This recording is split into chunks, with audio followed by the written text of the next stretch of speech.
Hey, Mental Mars here, and are you looking for some new challenges inside Battleborn?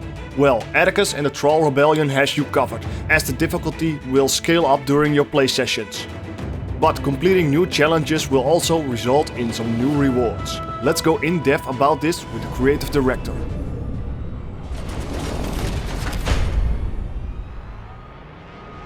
Hey there, Peter. Hi, Randy. So you talked about challenges. Yes. Well, you guys decided to add secondary objectives to Attikus and the Thrall Rebellion. What made you decide to add this? When we made content for Battleborn, one of our goals, and we even talked about this before launch is, we want to recognize that different players approach content in different ways. And especially with so many playable characters in our game and so many choices, we wanted to be sure that the missions that you go play can change up a little bit, can present themselves differently. In the main game, we offered a couple of different difficulty levels and then added the ability to toggle on hardcore, so you can kind of change your challenge, get some different rewards for them. And then, of course, the challenge scales up and down with the number of players. Operations, you still have some difficulty that will scale a little bit based on number of players. That's just kind of basic balance tuning.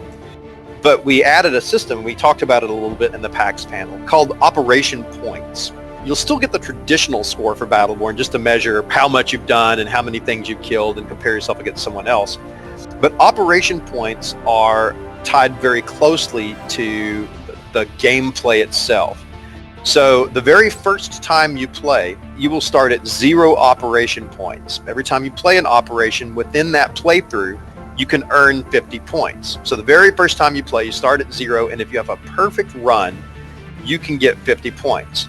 Now, points are earned from several different things. They're earned from completing those sub-objectives you mentioned, which are randomized every time you play. There's a pool of them, and you get different options at every step and every stage, so it keeps the gameplay kind of fresh there.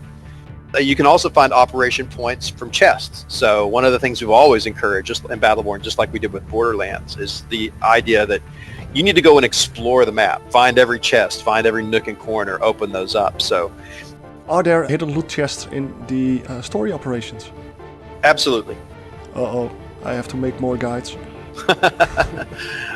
Yeah, there are, especially since all the loot chests and operations have a chance to drop operation points.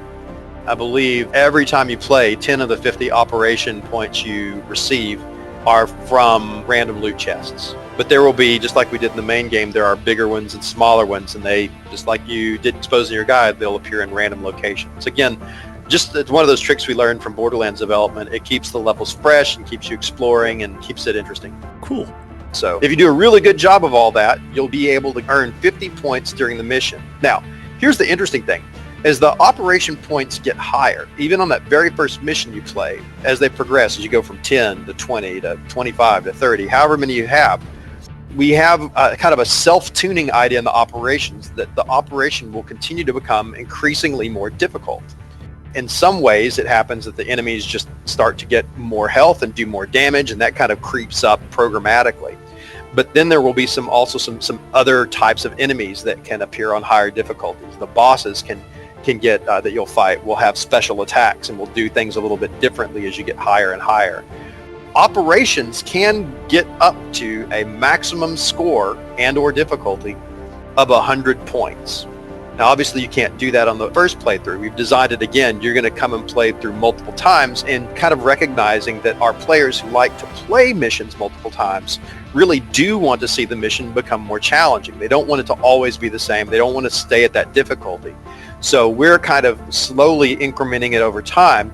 And as we increment your ability to score points, and as we increment kind of the high point of your score, we're also giving you better rewards.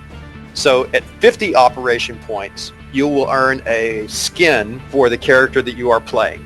And that's for every character. So anytime you play a character starting from the very first mission, if you get a perfect game, you can earn 50 points. You'll unlock a skin for finishing that map with 50 points. What's really interesting, though, is as you play through multiple times, you'll start at higher marks. So the second time you play, you start at 5 operation points and can get to 55. The third time you play, you'll start at 10 and can get to 60.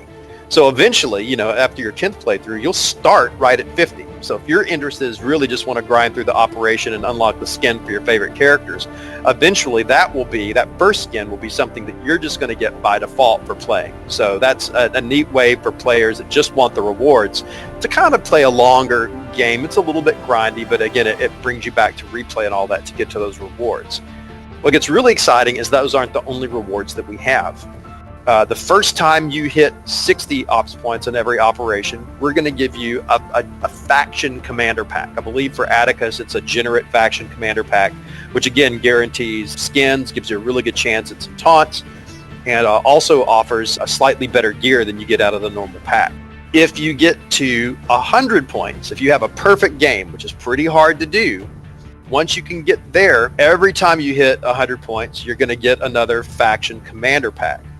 So people who want to play and really look for good gear packs that you can't get anywhere else. The only other way you can get the faction commander packs, if you remember, is by leveling up your command rank in game every 5 command ranks.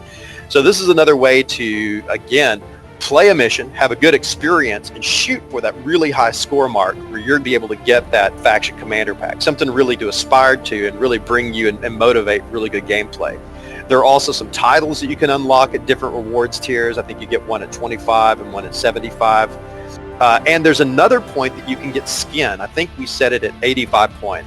There are actually 2 skins per character depending on how high you can get those scores. So again, we've packed these things full of rewards that are based on the operation point for really enhancing that replay. You're going to get a different narrative experience. The game's going to get a little bit more difficult, a little bit more challenging.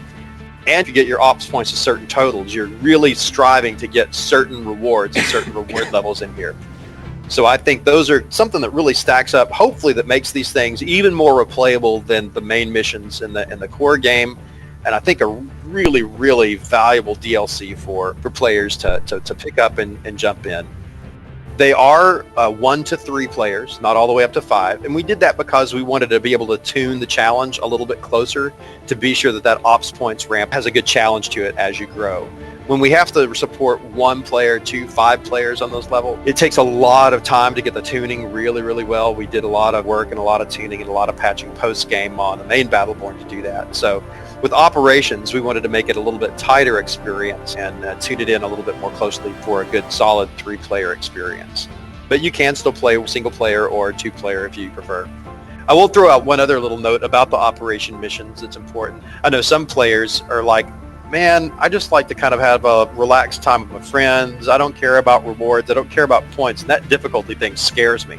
Well, we've actually thought about that. And one thing that you'll be able to do is when you go through, at least with solo play, you'll be able to go through and play the operation and reset the ops points in the map. So if you played it a number of times, you can reset the difficulty back to the beginning, play at a lower difficulty level, and it means that you'll be able to complete it. Now, it will mean that you won't get enough ops points required to qualify for the higher rewards, but you can still get the skins, you can still get some benefit out of it. Your primary consideration is, look, I play single player, I don't have a lot of friends, I just want to play through, I want to ingest the story and all of that. A really great way for people who want to prioritize narrative over challenge to go through and play back on kind of an easier difficulty level and get all that great narrative story that we've written without having to fight the tougher creatures and the tougher villains. The Dutch weather may be cloudy, but Mental Mars is dropping some freaking bombs!